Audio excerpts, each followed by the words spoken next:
Story 1. On a warm summer night in June 1995, families gathered at a small Little League ballpark in Alma, Arkansas. Children laughed, fireflies flickered in the darkness, and the game unfolded like countless others before it. No one there could have imagined that, before the night was over, a young girl would disappear from this familiar, family-filled place, leaving behind a mystery that would haunt a community for decades. Morgan Chantel. Nick was born on September 12, 1988, and lived with her mother, Colleen Nick, in Ozark, Arkansas. She was a bright, energetic 6-year-old, known for her kindness and outgoing nature. Friends and family remember Morgan as talkative, cheerful, and eager to make new friends. She loved playing outdoors and enjoyed being around other children. Her bond with her mother, Colleen, was close and was deeply involved in Morgan's life, school, and activities. On June 9, 1995, Morgan and her mother traveled to Alma to attend a Little League baseball game after being invited by close friends. The ballpark was crowded, well lit, and filled with families watching the game. At approximately 10:30 p.m., Morgan and several other children asked their parents if they could leave the stands briefly to catch fireflies nearby. Colleen was hesitant, but eventually agreed, allowing Morgan to go while staying close to the parking area. Around 10:45 p.m., Morgan was last seen near her mother's car, sitting alone and emptying sand from her shoes. Her friends were nearby, doing the same thing a short distance away. The children later reported seeing an unfamiliar, creepy adult man speaking to Morgan as she put her shoes back on. They described him as making them feel uneasy. When the game ended shortly afterward, Morgan's friends returned to the stands without her. They told Colleen that Morgan had gone back to the car. When Colleen reached the parking area, Morgan was gone. The car and Morgan's belongings were untouched despite the crowd and the short amount of time that had passed. Morgan had vanished without a trace. A large search began immediately, involving local law enforcement, volunteers, and later state and federal agencies. Witness descriptions led to a composite sketch, and investigators followed numerous leads over the years. Several suspects were examined, but no arrest has ever resulted directly from the evidence. Through the years, subsequent forensic developments were conducted. In November 2021, one man named Billy Jack Lynx was strongly linked by investigators to Morgan's disappearance, making him an official suspect in the case. His red pickup truck had been a focus on their investigation since the beginning of 1995. The FBI said that fibers found in the truck were a close match from Morgan's clothes. Lynx died in prison in 2000, a person with a history of harming children. Theories have ranged from an opportunistic abduction to someone familiar with the area. Morgan's disappearance profoundly changed her family. Colleen Nick became a tireless advocate for missing children, founding the Morgan Nick Foundation in 1996 to assist families facing similar tragedies. Vigils,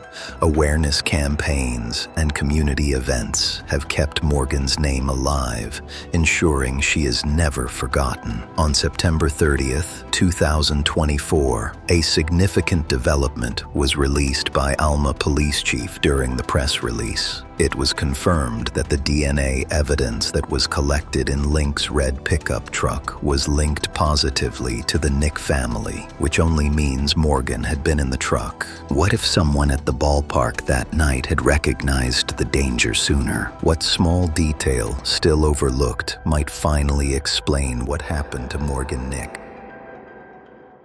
Story 2. In the fall of 1999, Colorado's mountains were calm and inviting, filled with clear skies and well-traveled trails. Families and outdoor groups filled the area, enjoying the peaceful scenery. What was meant to be a simple group outing would instead become one of the most haunting child disappearance cases in the region's history. Jaryd Atadero was 3 years old, born on January 2, 1996, and the the youngest child of Alan Atadero and Stacy McKissick. He had an older sister, Jocelyn, who was 6 at the time. After his parents' separation, Alan raised the children and worked as a physical education teacher. He had recently joined a local religious organization, the Christian Singles Network, which provided him with support as a single father. Jaryd was described as energetic, curious, and fearless, always eager to explore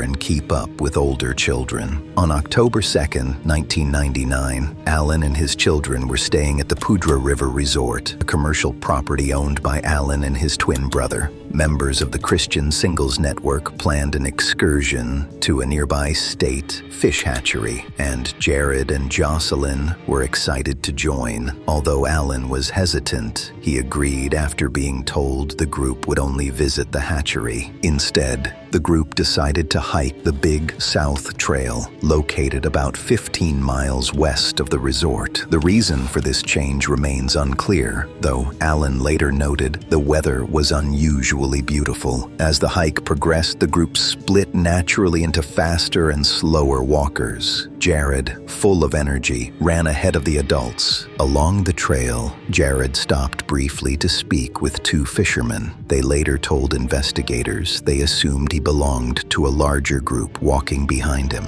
The fishermen reported that Jaryd continued up the trail toward nearby campsites. Shortly after, members of the group heard a loud scream. Jocelyn later said it was unclear whether the scream was playful or alarming. When Jaryd failed to return, the group searched for him for about an hour before returning to alert Alan. Law enforcement was contacted, and a search and rescue operation began. Search teams, dogs, and helicopters scoured the area. Officials initially believed Jaryd would be found quickly. However, as hours turned into days, no trace of him was discovered. Over the years, theories ranged from accidental wandering to animal involvement or human interference, but no definitive answers emerged. Alan Atadero publicly expressed heartbreak and frustration, dedicating years to seeking answers. 3.5 years ago, a group of adults took my son on a hike up in the mountains,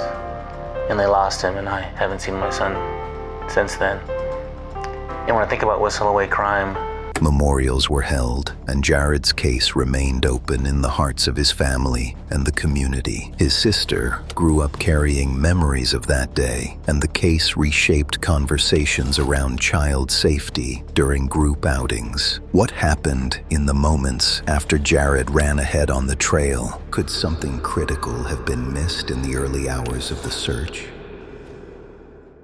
Story 3. On a warm June afternoon in 1983, families gathered at a quiet campground in Montana's Helena National Forest. Children played freely near the creek while adults relaxed nearby, trusting the openness of nature and the safety of a familiar setting. But within moments, a young girl disappeared, leaving behind a mystery shaped not only by silence, but by disturbing messages that would surface years later. Nyleen K. Marshall was born on September 18, 1978, in Orange, California. She was 4 years old at the time of her disappearance. Her parents were William Roy Briscoe and Nancy Marshall. Nyleen was described as bright, affectionate, and curious, with a love for playing outdoors and following older children. The Marshall family was members of the local LDS church and valued close family connections and community involvement. Those who knew Nyleen remembered her as trusting and gentle,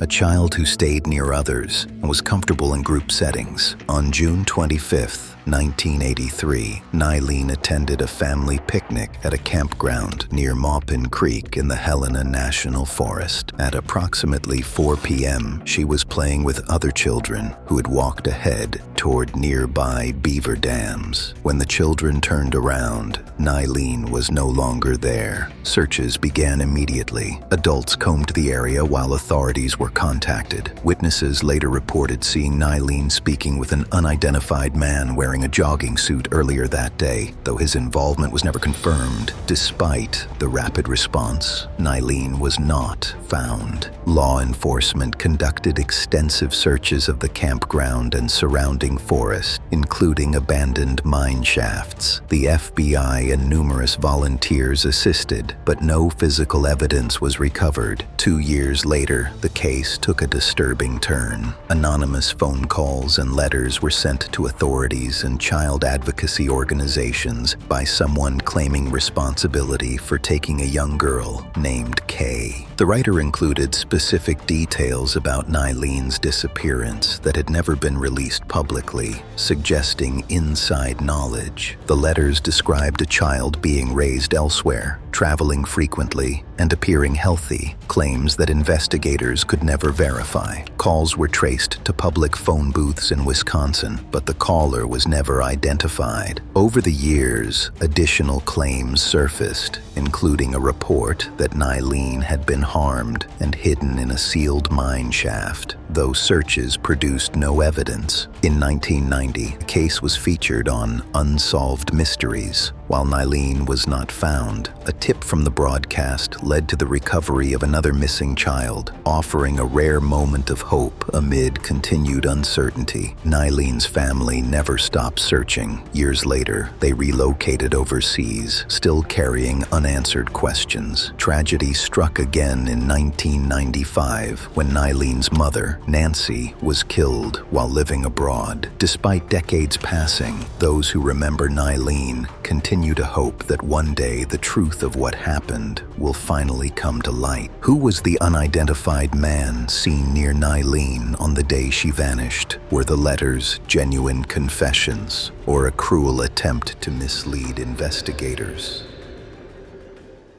Story 4. On a busy summer day, families filled one of America's most popular theme parks, trusting the safety measures designed to protect their children. Laughter echoed through the water attractions as lifeguards stood watch. Yet, in the middle of this familiar scene, a young girl's joyful day abruptly turned into a tragedy, one that would leave a community searching for understanding in a place meant for carefree fun. Sophia Subedi was 9 years old at the time of her death. She was born in Columbus, Ohio, and later moved with her family to Harrisburg, Pennsylvania in 2022. Sophia attended Northside Elementary School in the Central Dauphin School District and had just completed 3rd grade. She was preparing to enter 4th grade in the fall and was already talking about her dream of becoming a teacher. Family members and community leaders described Sophia as bright, kind,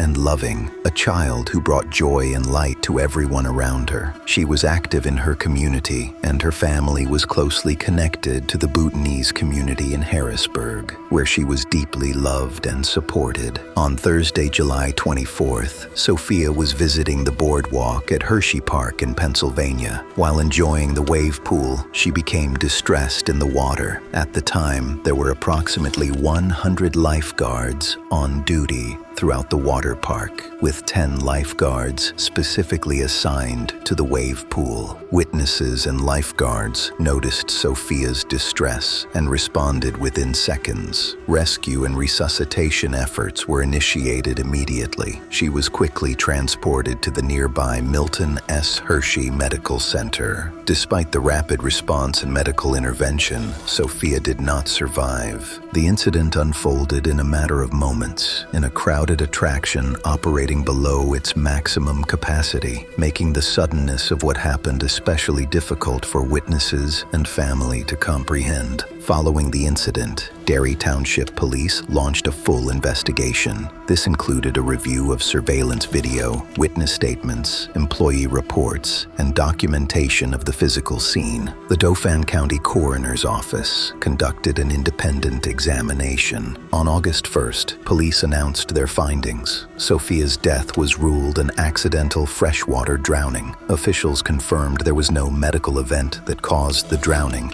and no evidence of criminal activity. Investigators also stated that safety standards were being upheld at the park at the time and that lifeguards responded promptly and appropriately. The investigation concluded with no charges filed and no safety violations identified. Sophia's passing sent waves of grief through her family, school, and the Bhutanese community in Harrisburg. A funeral service was held in Harrisburg, where loved ones gathered to honor her life. A GoFundMe was created to support the family during their loss. Community leaders described Sophia as a light that could not be replaced. Her sudden absence left a lasting impact, reminding many how fragile even the safest moments can be. How can moments of distress go unnoticed, even in places designed for constant supervision? What lessons can families and public spaces take from a tragedy that unfolded so quickly? Story 5.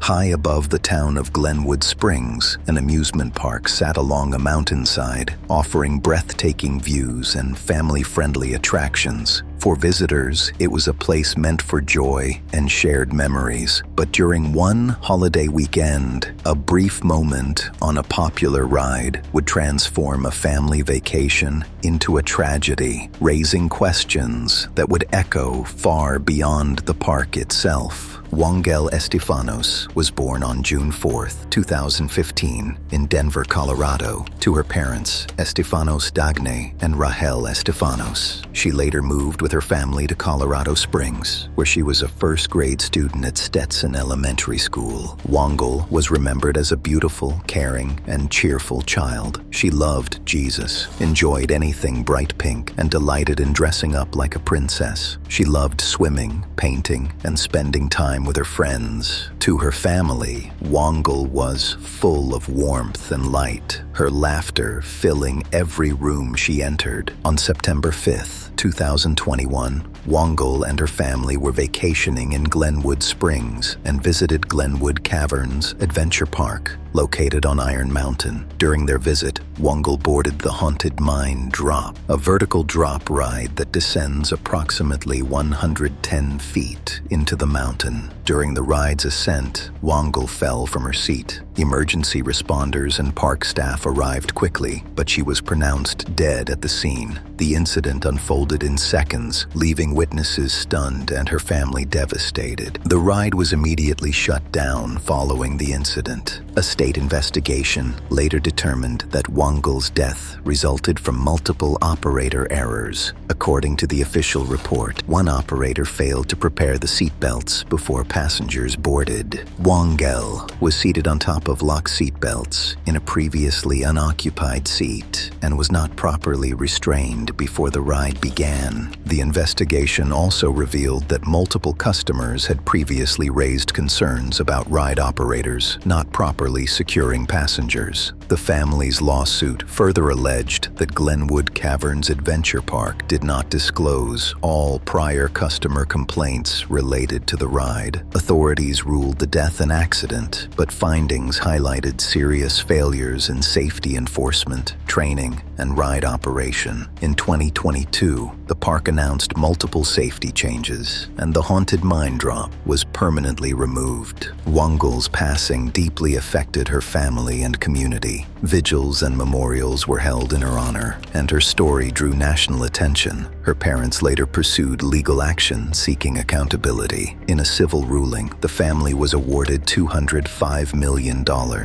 According to their attorney, $41 million was designated for wrongful death damages shared between Glenwood Caverns Adventure Park and Soaring Eagle Inc., the ride's manufacturer and operator. An additional $123 million in punitive damages was assessed against the park, citing inadequate operator training and continued denial of responsibility. For Wongel's family, the legal outcome could never replace their daughter, but they hoped it would help prevent another family from experiencing the same loss. What might have changed if proper safety checks had been completed before the ride began? How many warnings must be overlooked before accountability becomes unavoidable? Each of these stories began with laughter and plans and ended with questions no family should ever face. Though the settings were different, the pain left behind is the same: waiting, wondering, and remembering. These lives matter, and their stories deserve to be told with care and truth. This is Vanished Stories, where the missing are never forgotten.